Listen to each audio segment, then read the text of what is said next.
নমস্কার। শিবাজিদার আড্ডাখানায়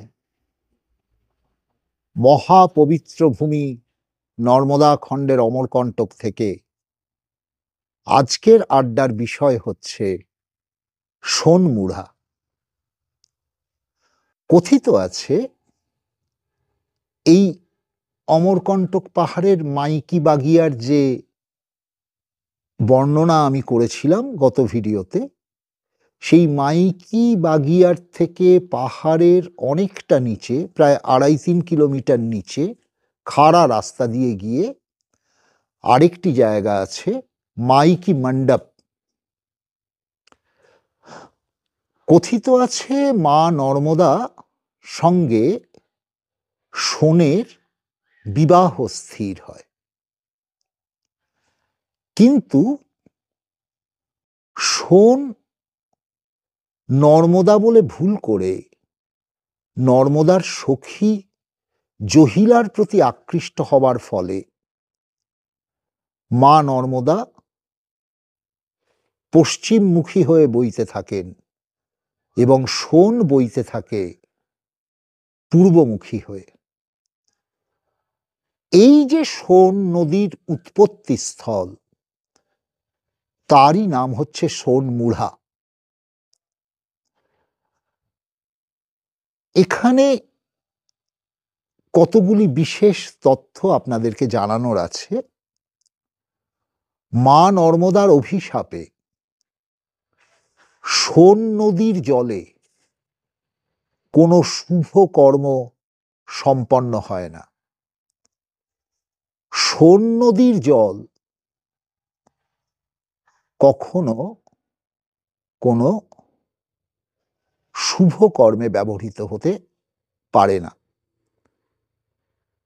সোনের বিশ্বাসঘাতকতার শাস্তি। এবারে দ্বিতীয় যে তথ্যটি, সেটি একটু ভূতাত্ত্বিক। এই যে নর্মদা খণ্ড,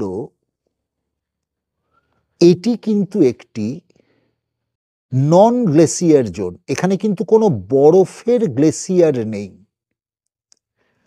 কিন্তু বরফের গ্লেসিয়ার না থাকা সত্ত্বেও এটি এমন একটি জায়গা যেখান থেকে ৭টি অথবা ৮টি নদীর উৎপত্তি হয়েছে। এটি ভারী আশ্চর্যজনক এবং পৃথিবীর মধ্যে কোথাও এরকম জায়গা আছে কিনা আমার জানা নেই, যে একটি নন গ্লেসিয়ার জোন থেকে এতগুলি প্রধান নদীর উৎপত্তি। মূলত জহিলাও বয়ে গেছে সোনের অনেকটা দূর দিয়ে, কারণ মা নর্মদার অভিশাপ ছিল তুমি কখনো সোনের সঙ্গে মিলতে পারবে না, যার জন্যে তুমি আমার সঙ্গে বিশ্বাসঘাতকতা করলে তার সঙ্গে তুমি কখনো মিলতে পারবে না। এটি মা নর্মদার অভিশাপ ছিল। সেই সোনমুড়ার দৃশ্য আমরা নিশ্চয়ই দেখব, কিন্তু এই ইতিহাসটুকু জানা না থাকলে এখানকার কিংবদন্তি, এখানকার ইতিহাস, এখানকার চিন্তা ভাবনা, সেটি বুঝতে আমাদের অসুবিধে হবে। সুতরাং আমরা দেখব কি অদ্ভুত দেশ এই ভারতবর্ষ, যেখানে প্রত্যেকটি জায়গায় মহত্তর সত্যের সঙ্গে এই প্রাকৃতিক জিনিসগুলিকে জড়িয়ে নেওয়া হয়েছে। মাইকি মণ্ডপ যার কথা বলছিলাম, সেই মাইকি মণ্ডপ হচ্ছে মায়ের বিবাহ আসর এবং সোনের সঙ্গে বিচ্ছেদের জায়গা। কিংবদন্তি পাল্টায়, কিংবদন্তি বহুমুখী হয়। আমি যেমনটা শুনেছি তেমনটা। কিন্তু আমি আবার বলছি, মা নর্মদার আধ্যাত্মিক মাহাত্ম্য তাতে বিন্দুমাত্র ক্ষুণ্ণ হয় না।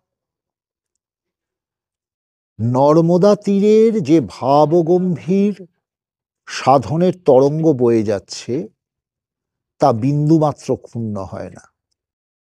তবে এটাও সত্যি কথা যে এখানে না এলে তা বোঝা যাবে না। পরিক্রমাবাসীরা চলেছেন দলে দলে, হাজার হাজার বছর ধরে মা নর্মদাকে পরিক্রমা করছেন। মা নর্মদার মাহাত্ম্য, মা নর্মদার যে গুরুত্ব ভারতীয় আধ্যাত্মিকতায় আছে তা বলে বোঝানো অসম্ভব। আবার আপনাদেরকে অনুরোধ করি, আপনারা এখানে আসুন, নিজের অন্তরের অন্তঃস্থল থেকে মায়ের মাহাত্ম্য অনুভব করুন। এছাড়া মুখে বলে এটি বোঝানো সম্ভব নয়। আজ আসি, আবার বর্ণনা করব অন্যান্য জায়গার। নর্মদে হর।